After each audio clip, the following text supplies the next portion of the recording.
The 42nd ASEAN, Association of Southeast Asian Nations, Summit 2023 starts Monday, the 8th of May 2023. The meeting takes place in Komodo District, Labuan Bajo, East Nusa Tenggara. The meeting was attended by heads of state, heads of government of Southeast Asian countries, including Timor-Leste.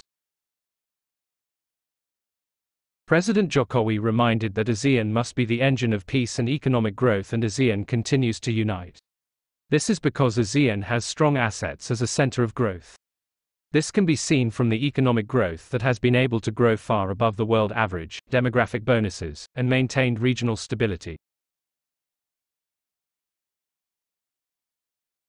Jokowi emphasized three fundamental things that need to be done in the context of strengthening the ASEAN economy, namely 1. Development of infrastructure to support cross-border trade connectivity, and 2. Tourism revitalization in sub-regions, food security, and 3. Sub-regional energy resilience.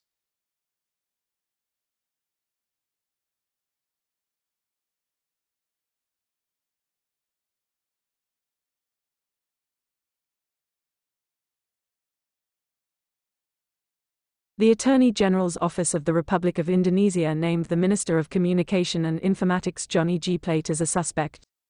Johnny is a suspect in the alleged corruption case in the supply of 4G base transceiver station towers and supporting infrastructure. Previously, Johnny was questioned on Tuesday, the 14th of February 2023, and Wednesday, the 15th of March 2023, in his capacity as a witness. It is known that state financial losses in this case reached 8 trillion Indonesian rupiahs. The prosecutor's office has also named 5 other suspects.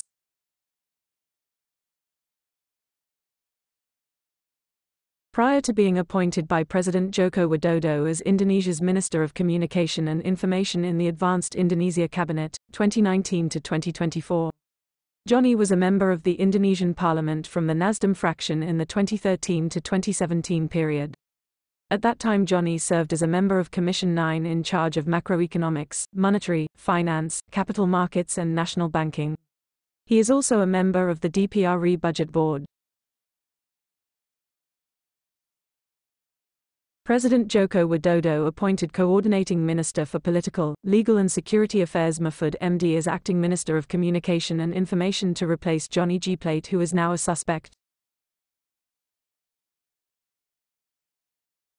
Previously, on April 29, 2023, the main director of Waskita Karya, Destiawan Soewojono, was officially named as suspect in the corruption case. Alleged irregularities or misappropriation of the use of Waskita Beton precast funds in 2016 to 2020 by the Indonesian Attorney General's Office. In this case, Destiawan Soewojono is said to have ordered and approved the disbursement of supply chain financing funds using fake supporting documents. This fake document is then used as a payment for the company's debts resulting from the disbursement of payments for fictitious work projects. Based on calculations, the alleged financial loss in the Destiawan corruption case is suspected to be more than 2.5 trillion Indonesian rupiahs.